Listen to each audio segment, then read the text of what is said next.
اللہ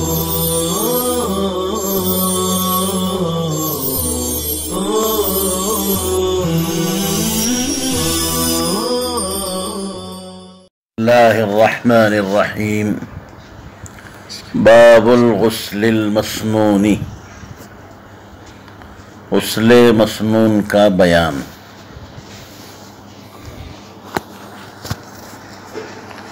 غسل یغسل غسلا،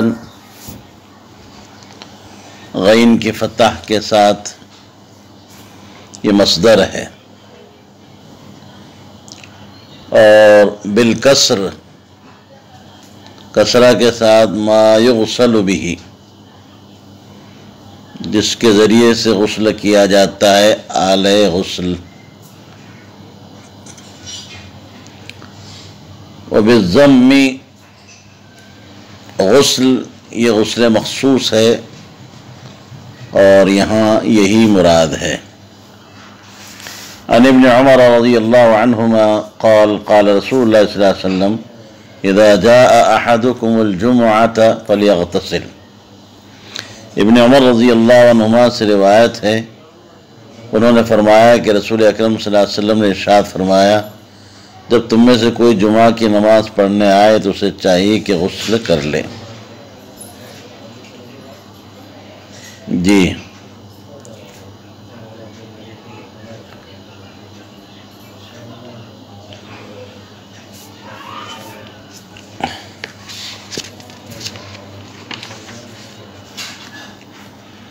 غسل جمعہ واجب ہے یا مستحب، اس سلسلے میں فقہاء کے مابین اختلاف ہے۔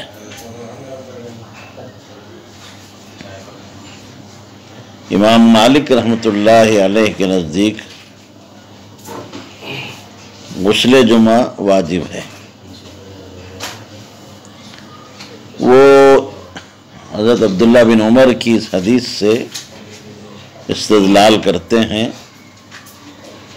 اس کے علاوہ جو اگلی حدیث ہے حضرت ابو سعید خدری رضی اللہ عنہ کی کہ قال علیہ السلام غسل یوم الجمعۃ واجب علی کل محتلم۔ اسی طرح حضرت ابو ہریرہ کی روایت انہ علیہ السلام قال حق علی کل مسلم ان یغتسل فی کل 7 ایام یوما۔ ان تمام احادیث کے ذریعے سے امام مالک رحمۃ اللہ علیہ غسل جمعہ کے وجوب پر جو ہے استدلال کر رہے ہیں۔ ان کے بخلاف ائمہ ثلاثہ، امام ابو حنیفہ، امام شافعی اور امام احمد رحمہ اللہ،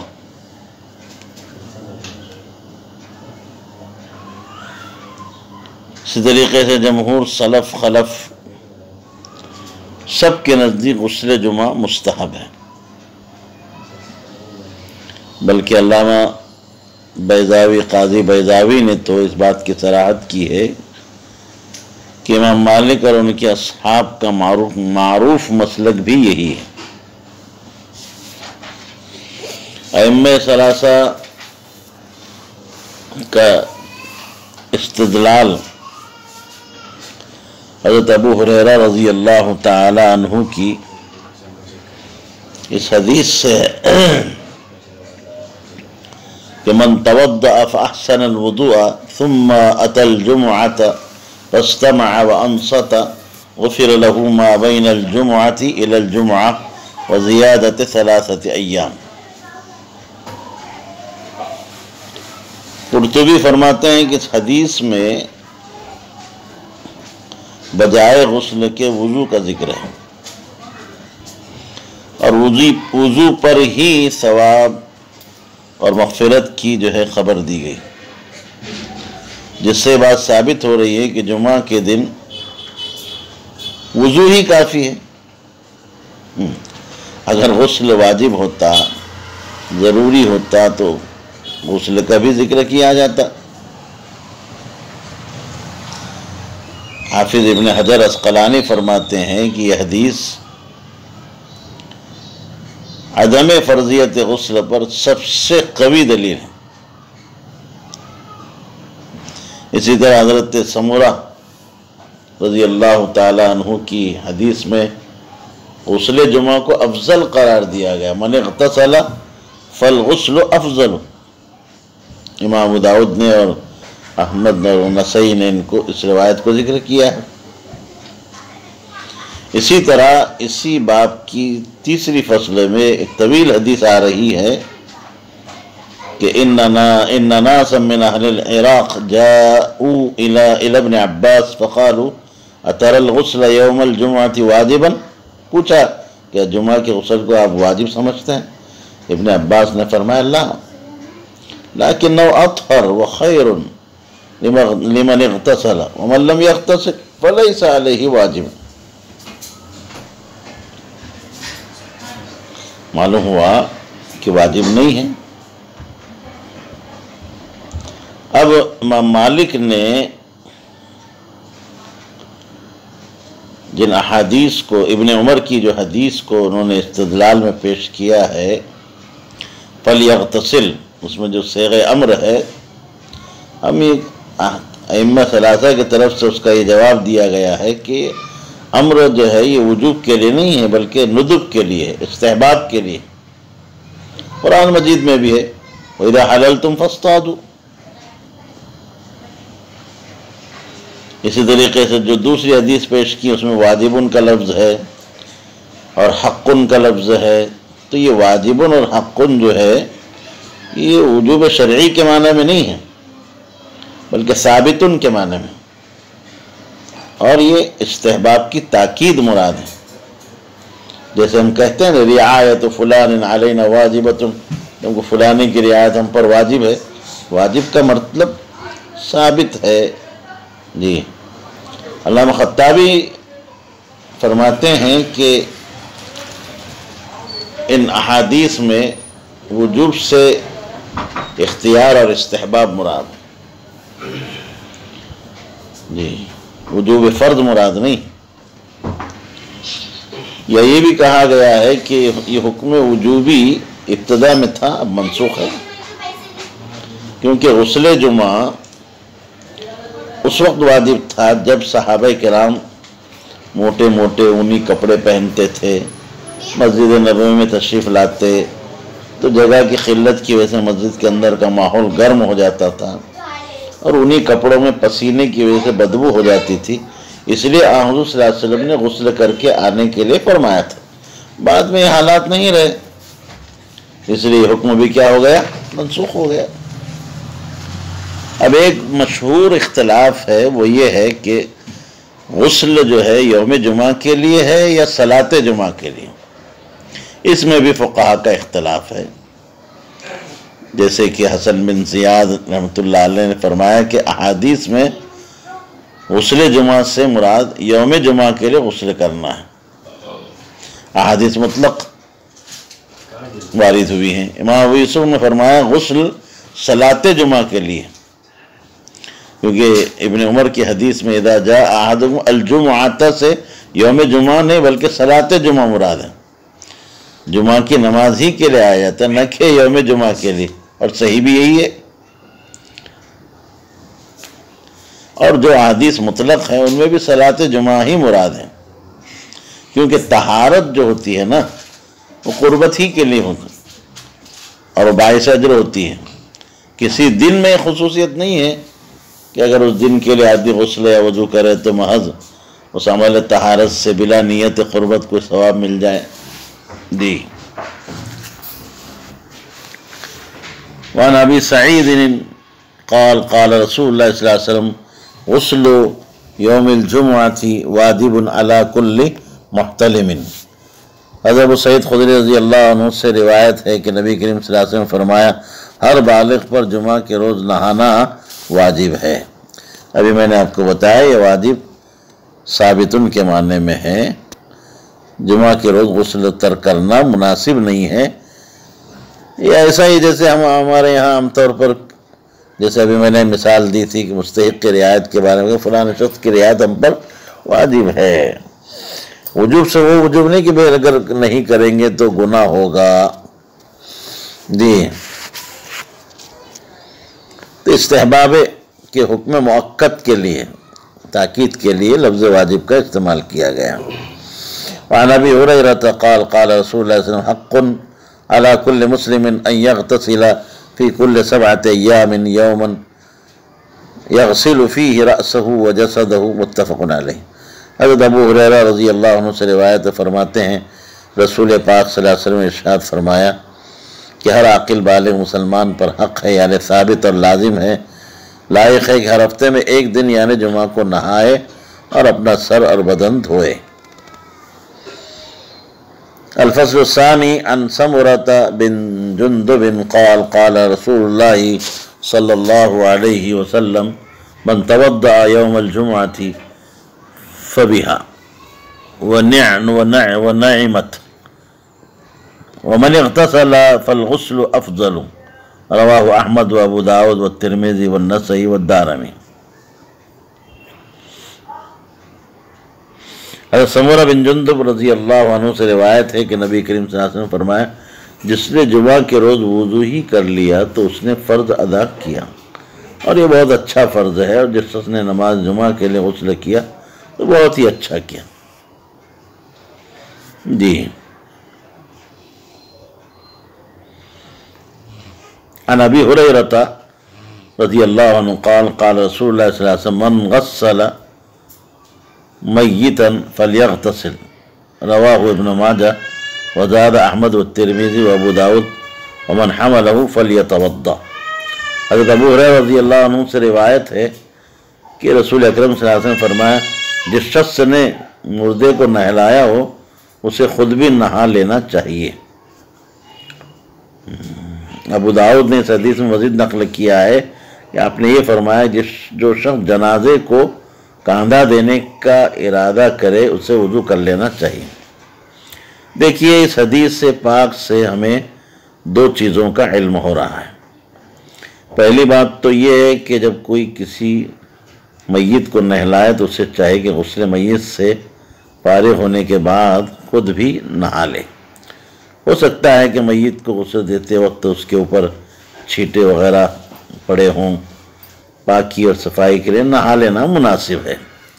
اکثر علماء کا کہنا یہی ہے کہ غسل میت کے بعد یہ نہانے کا جو حکم ہے یہ وجوبی نہیں ہے، استحبابی ہے، کیونکہ ایک حدیث صحیح میں یہ ارشاد منقول ہے کہ اگر تم مردے کو نہلاؤ تو غسل تم پر لازم نہیں ہے، واجب نہیں ہے۔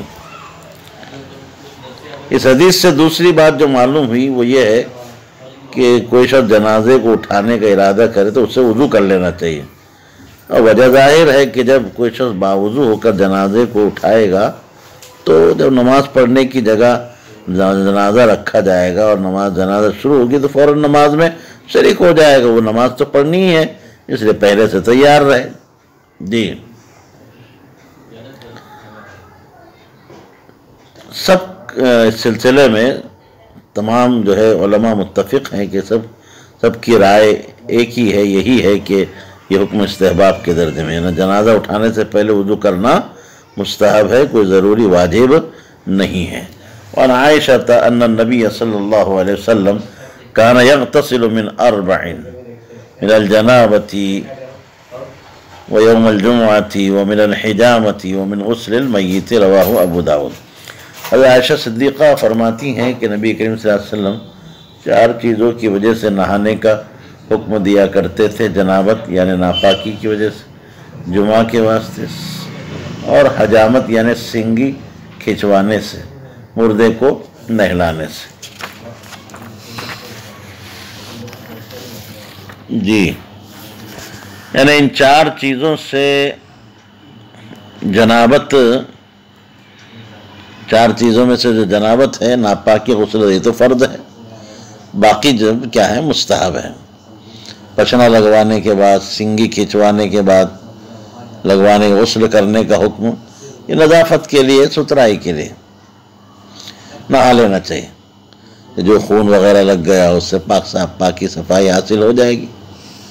وعن قیس بن عاصم انه اسلم فامره النبي صلی اللہ علیہ وسلم ان يغتسل بماء وسدر رواہ الترمذی وابو داود والنسائی۔ حضرت قیس بن عاصم سے روایت ہے کہ انہوں نے اسلام قبول کیا تو نبی کریم صلی اللہ علیہ وسلم نے انہیں یہ حکم دیا کہ وہ پانی اور بیری کے پتوں سے نہائیں۔ دیکھیے، اگر کوئی شخص کافر تھا اور جنابت کی حالت میں تھا اور اس نے اسلام قبول کیا تو اس صورت میں تو غسل کرنا جنابت کی وجہ سے کیا ہے؟ واجب ہے، ضروری ہے، فرض ہے۔ اور اگر نہیں، یہ حالت نہیں تھی، جنابت نہیں تھی، تو ایمان لانے کے بعد غسل کر لینا کیا ہے؟ مستحب۔ اس سلسلے میں صحیح اور اولا بات یہی ہے کہ کافر مسلمان ہونا چاہے تو اسے چاہیے کہ پہلے کلمہ شہادت پڑھ لے، اس کے بعد غسل کر لے۔ اس طرح یہ بھی سنت ہے کہ نہانے سے پہلے سر منڈوا لے۔ آپ نے حضرت قیس کو پانی کے ساتھ بیری کے پتوں سے بھی نہانے کا حکم اس لیے دیا تاکہ مکمل صفائی حاصل ہو جائے۔ الفصل الثالث عن اکرمۃ قال ان اناسا من اہل العراق جاءوا فقالوا یا ابن عباس اترى الغسل يوم الجمعة واجبا قال لا ولكنه اطهر وخير لمن اغتسل ومن لم يغتسل فليس عليه بواجب وسأخبركم كيف بدأ الغسل كان الناس مجهودين يلبسون الصوف ويحملون على ظهورهم وكان مسجدهم ضيقا مقارب السقف إنما هو عريش فخرج رسول الله صلى الله عليه وسلم في يوم حار وعرق الناس في ذلك الصوف حتى صارت منهم رياح آذى بذلك بعضهم بعضا فلما وجد رسول الله صلى الله عليه وسلم تلك الرياح قال يا أيها الناس إذا كان هذا اليوم فاغتسلوا وليمس أحدكم أفضل ما يجد من دهنه وطيبه قال ابن عباس ثم جاء الله بالخير ولبسوا غير الصوف وكفوا العمل ووسع مسجدهم وذهب بعض الذي كان يؤذي بعضهم بعضا من العرق رواہ ابو داود۔ حضرت اکرمہ رضی اللہ عنہ سے روایت ہے، انہوں نے فرمایا کہ عراق کے چند لوگ آئے اور حضرت ابن عباس سے پوچھا کہ کیا آپ کی رائے میں جمعہ کے دن غسل کرنا واجب ہے؟ ابن عباس نے فرمایا کہ نہیں، البتہ جمعہ کے دن نہانا صفائی و ستھرائی ہے، جو شخص غسل کر لے اس کے لیے بہتر، اور جو نہ کرے اس پر کوئی واجب بھی نہیں۔ میں تم کو بتاتا ہوں کہ جمعے کے دن غسل کی ابتدا کیسے ہوئی، کیوں کر ہوئی، یعنی جمعے کے روز غسل کس وجہ سے شروع ہوا۔ تو اصل بات یہ تھی کہ اسلام کے شروع زمانے میں بعض نادار صحابہ صوف یعنی اون پہنتے تھے اور پیٹھ پر بوجھ اٹھانے کا کام کرتے تھے۔ ان کی مسجد تنگ تھی، جس کی چھت بالکل نیچے تھی، کھجور کی شاخوں کی تھی۔ ایک مرتبہ جمعہ کے دن جبکہ سخت گرمی تھی، نبی کریم صلی اللہ علیہ وسلم مسجد میں تشریف لائے۔ سخت گرمی کی وجہ سے اون کے اندر لوگ پسینے سے تر ہو گئے تھے، شرابور ہو گئے تھے، یہاں تک کہ پسینے کی بدبو پھیلی جس سے لوگ آپس میں تکلیف محسوس کرنے لگے۔